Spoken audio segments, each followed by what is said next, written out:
Top fact series کی اس video میں آج ہم آپ سے جنگ کھنوا کی تاریخ بیان کریں گے جو کہ ظہیر الدین محمد بابر اور میواڑ کے راجہ رانا سانگا کے درمیان لڑی گئی تھی۔ تاریخی اعتبار سے یہ جنگ کتنی اہم تھی، اس جنگ میں کتنے لوگ مارے گئے، رانا سانگا کی فوج کی تعداد کتنی تھی اور بابر کی فوج کی تعداد کتنی تھی، بابر کو اس کے نجومی نے جنگ کرنے سے کیوں منع کیا اور بابر نے کون سی منتیں مانی، اس ویڈیو میں ہم یہی سب آپ سے بیان کریں گے۔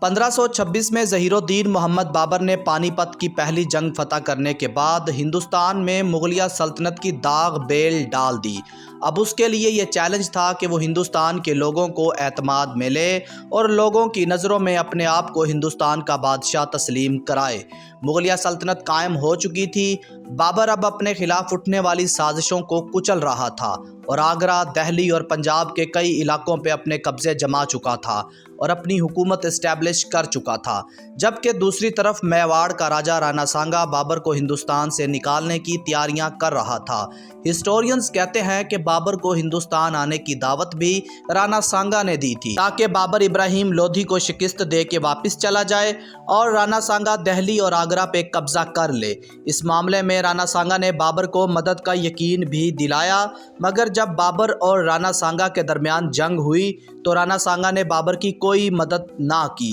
جس وجہ سے بابر کو رانا سانگا پہ بہت غصہ تھا اور وہ رانا سانگا کو بدعہد بھی سمجھتا تھا۔ ہندوستان میں اب بابر کو صرف ایک ہی خطرہ تھا، وہ تھا میواڑ کا راجہ رانا سانگا جو کہ بابر کے خلاف جنگ کی تیاریاں کر رہا تھا۔ رانا سانگا ہندوستان کے ہندو راجاؤں میں سب سے بڑا راجا تھا۔ جب وہ بابر سے لڑنے کی تیاریاں کر رہا تھا تب اس کے پاس 1,00,000 سپاہی موجود تھے۔ اس کے علاوہ سلطان ابراہیم لودھی کے بہت سے امیر جو بابر کے مخالف تھے وہ بھی رانا سانگا سے مل گئے اور سلطان سکندر کا بیٹا محمود خان بھی اپنے 10,000 سپاہیوں کے ساتھ رانا سانگا سے مل گیا اور حسن خان میواتی بھی 10,000 سپاہیوں کے ساتھ رانا سانگا سے آ ملا۔ اس کے علاوہ بہت سے چھوٹے چھوٹے ہندو راجا اپنا اپنا فوجی لشکر لے کے رانا سانگا کے ساتھ مل گئے اور یہ سب لوگ رانا سانگا کی کمانڈ میں 2,00,000 سپاہیوں کے ساتھ بابر سے جنگ کرنے کے لیے میواڑ سے آگرہ کی طرف چل پڑے،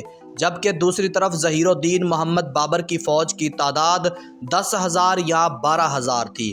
جب بابر آگرہ سے جنگ کے لیے نکلنے لگا تو ایک نجومی نے پیشن گوئی کی کہ جنگ کا ستارہ فی الحال گردش میں ہے، لہٰذا آپ یہ جنگ نہ کریں ورنہ بہت بڑا نقصان ہو سکتا ہے۔ نجومی کی پیشن گوئی کے متعلق بابر نے وزیروں سے مشورہ کیا کہ اب کیا کرنا چاہیے، تو وزیروں نے مشورہ دیا کہ آپ فی الحال افغانستان واپس چلے جائیں، یہ وقت ٹھیک نہیں ہے۔ بابر نے وزیروں کی بات سنی تو اس نے کہا کہ میری اس بزدلی پہ لوگ کیا کہیں گے کہ میں اپنی جان بچانے کے لیے بھاگ گیا، میں ایسا بالکل نہیں کروں گا، میں زندگی کے بجائے شہید ہونے کو پسند کروں گا۔ اس کے بعد بابر نے منت مانی اور دعا کی کہ وہ آج کے بعد شراب نہیں پیے گا، داڑھی نہیں کٹوائے گا اور غیر شرعی کام بھی نہیں کرے گا۔ اب بابر بھی اپنی فوج کے ساتھ آگرہ سے نکل آیا۔ دونوں فوجوں کا ٹکراؤ راجستھان کے ضلع بھرت پور کے ایک مقام کھنوا میں ہوا، جس وجہ سے اس جنگ کو بیٹل آف کھنوا کہا جاتا ہے۔ اب 1527 عیسوی میں بابر اور رانا سانگا میدان جنگ میں آمنے سامنے آ چکے تھے۔ بابر نے اپنی فوج کو ویسے ہی ترتیب دیا جیسے پانی پت کی جنگ میں دیا تھا۔ بابر کے پاس سب سے قیمتی ہتھیار توپیں تھیں، جبکہ رانا سانگا کے پاس 2,00,000 سپاہی اور جنگی ہاتھی موجود تھے۔ جنگ شروع ہوئی تو دونوں فوجوں نے خوب دادِ شجاعت دی، ایک طرف 2,00,000 سپاہی اور دوسری طرف 12,000 سپاہی، لیکن بابر کی فوج نے خوب بہادری سے حملے کیے، جبکہ رانا سانگا کے سپاہی بھی پوری قوت سے لڑ رہے تھے اور شام تک جنگ جاری رہی، لیکن جنگ کا کوئی خاص نتیجہ نہ نکلا۔ تبھی بابر نے اپنے ایک خاص لشکر کو ساتھ لیا اور ایک زبردست حملہ کیا جس سے ہندوؤں کے پاؤں اکھڑ گئے۔ بابر کا حملہ اتنا خطرناک ثابت ہوا کہ کئی ہندو راجا اس حملے کی زد میں مارے گئے اور رانا سانگا انتہائی زخمی ہو گیا، اپنی جان بچا کے میدان جنگ سے بھاگ گیا۔